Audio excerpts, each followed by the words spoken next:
అమ్మ దశమహావిద్యలు అంటే ఏంటమ్మా? దశ మహావిద్యలు అంటే ఇక్కడ 10 మహావిద్యలు. ఆ 10 మహావిద్యల్లో ఇప్పుడు నేను చెప్పిన శ్రీ విద్యా ఉపాసన అన్నది ఒకటి.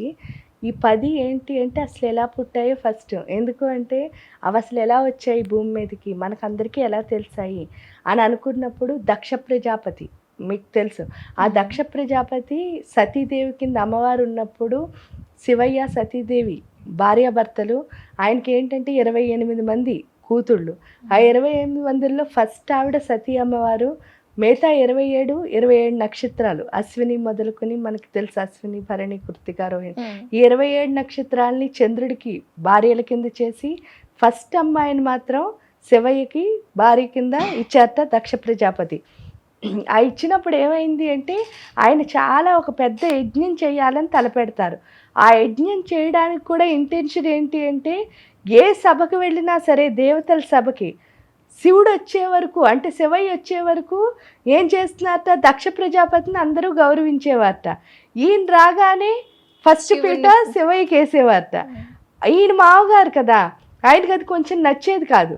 అందుకని ఏంటి అంటే ఎలా అయినా సరే నేను గొప్పవాడిని అని నిరూపించుకోవాలి అన్న దాంతో ఒక పెద్ద యజ్ఞాన్ని తలపెడతారు ఆయన.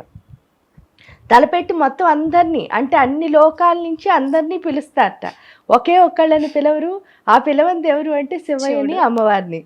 అమ్మని వీళ్ళిద్దరిని ఎప్పుడైతే పిలవలేదో అందరూ వెళుతూ ఉంటారు.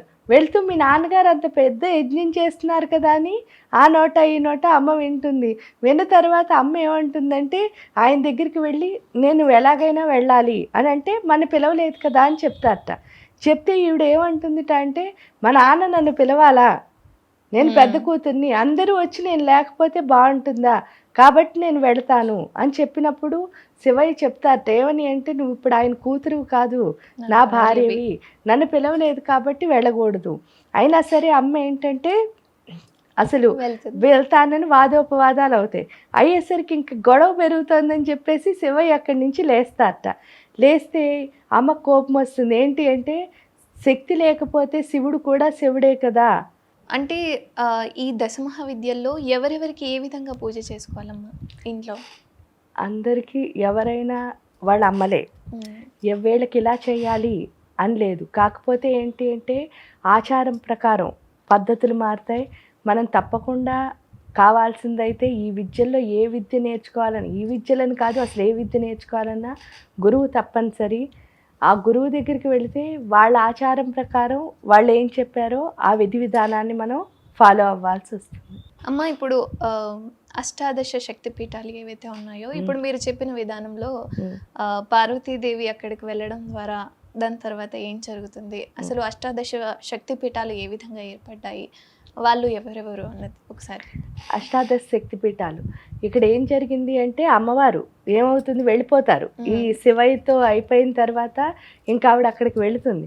ఆవిడకి వెళ్ళిన తర్వాత అసలు పాపం ఎవరు పలకరించకపోయేసరికి ఆవిడకి చాలా అవమానం అవుతుంది. మళ్ళీ వెనక్కి వెళ్ళి శివయ్యకి అది అవమానం కిందే లెక్క కదా. తను అవమానపడినా ఆయన పడినట్టే లెక్క. అందుకని ఆయనకి ఈవిడ ముఖం చూపించడం ఇష్టం లేక ఆవిడ అగ్నిలో ఏమవుతుంది అంటే ఆహుతి అయిపోతుంది. ఆ ఆహుతి అయిపోయినప్పుడు ఇంకా ఆయనకి ఏమవుతుందంటే చాలా నచ్చక ఆ కోపంతో ఆయన కిందకు వస్తారు. కిందకు వచ్చి ఏం చేస్తారు అంటే అమ్మవారి యొక్క ఆ యొక్క ప్రేత ఏదైతే ఉందో దాన్ని భుజం మీద వేసుకుని ఆయన నడుచుకుంటూ వెళ్ళిపోతారు. ఆ నడుచుకుంటూ వెళుతున్నప్పుడు ఏమవుతుందంటే ఆయన చాలా ఉన్మాదిలా చేస్తూ కనిపించిన వాళ్ళని కనిపించినట్టు నరుక్కుంటూ చాలా కోపంగా మొత్తం ఆ యజ్ఞాన్ని అంతా ధ్వంసం చేసేసి ఇదంతా చేస్తారనమాట. చేస్తున్నప్పుడు విష్ణుమూర్తి చూస్తారు అసలు ఎందుకు ఈయన ఇలా చేస్తున్నాడు. ఎందుకంటే శివయ్య అంటే గొప్ప జ్ఞానం, ఇంకంతకంటే జ్ఞానం ఏం లేదు పశుపతి దగ్గర ఉన్న జ్ఞానం కంటే. అంటే జ్ఞానానికి ఒక రూపం ఏదైనా చెప్పాలంటే అది శివయ్యే. అలాంటి ఆయన ఎందుకు ఇలా ఉన్మాదిలా అంటే ఆయనకు అన్నీ తెలుసు కదా, తెలుసున్న ఆయన ఎందుకు చేస్తున్నారు అని చూసేసరికి ఏమవుతుంది అంటే ఈ శక్తి యొక్క ప్రేతాన్ని ఎప్పుడైతే ఈయన వేసుకున్నారో ఆ శక్తి వల్ల ఆయన అలా చేస్తున్నారు అని అర్థం అవగానే ఇప్పుడు అది దించు అంటే ఆయనకి చెప్పే పరిస్థితి లేదు. అందుకని ఏం చేస్తారంటే ఆయన సుదర్శన చక్రాన్ని పంపించి దాన్ని 18 ఖండాల కింద ఈ శరీరాన్ని విభజిస్తారు. ఆ 18 ఖండాలే ఇక్కడ ఉన్న 18 శక్తి పీఠాలు.